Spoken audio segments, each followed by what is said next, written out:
What is a preservation facelift and do we perform it? Hi, I'm board certified facial plastic surgeon, Dr. Delaney, based out of Houston, Texas. So let's get into it.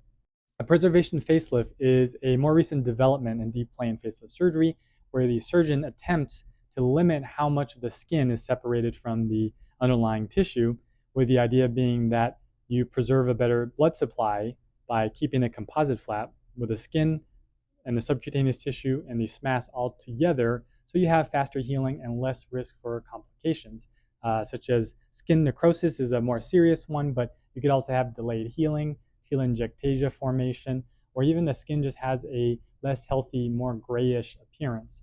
So whenever possible, we try to keep that composite of skin, fat, SMAS together so our patients can heal faster and have healthier looking skin.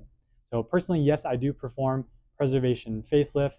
I think the more appropriate term now that we use is limited delamination, because I think the term preservation can be confusing or misleading. So limited delamination facelift is something we perform, and I'll show you how we do it here at Facial Plastic Surgery Associates.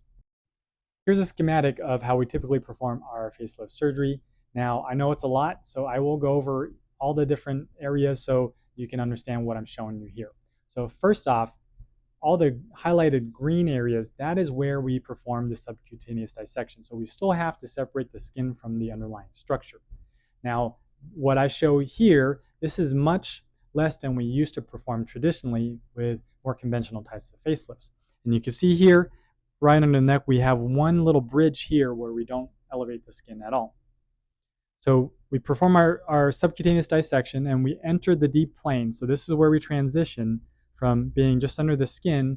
Now we go through the SMAS, and then we go underneath the lateral edge of the platysma, and then we perform a deep plane dissection all the way to this anterior edge of the blue here, in the process releasing some retaining ligaments that will hold up the SMAS.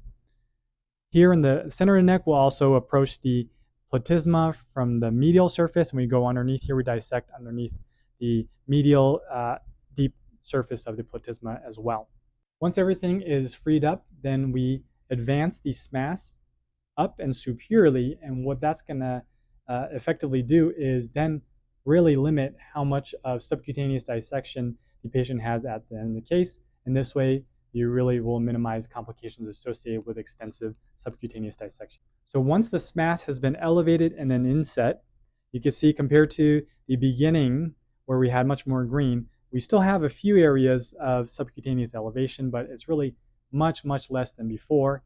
We still have a little bit of subcutaneous dissection down here, but because the subcutaneous areas that we have lifted is so much smaller, we're able to not have to put in drains, so we don't routinely put in drains for our facelifts. However, just to be safe, we will still do hemostatic netting, which is temporary sutures that go through the skin to help kind of everything stick down, and we leave those in for 48 hours. And so as a result, what we see is our patients tend to have less swelling, less bruising, less unhealthy appearing skin, and because we have a more robust blood flow to these areas, they tend to heal much faster and get back to their normal activities much faster.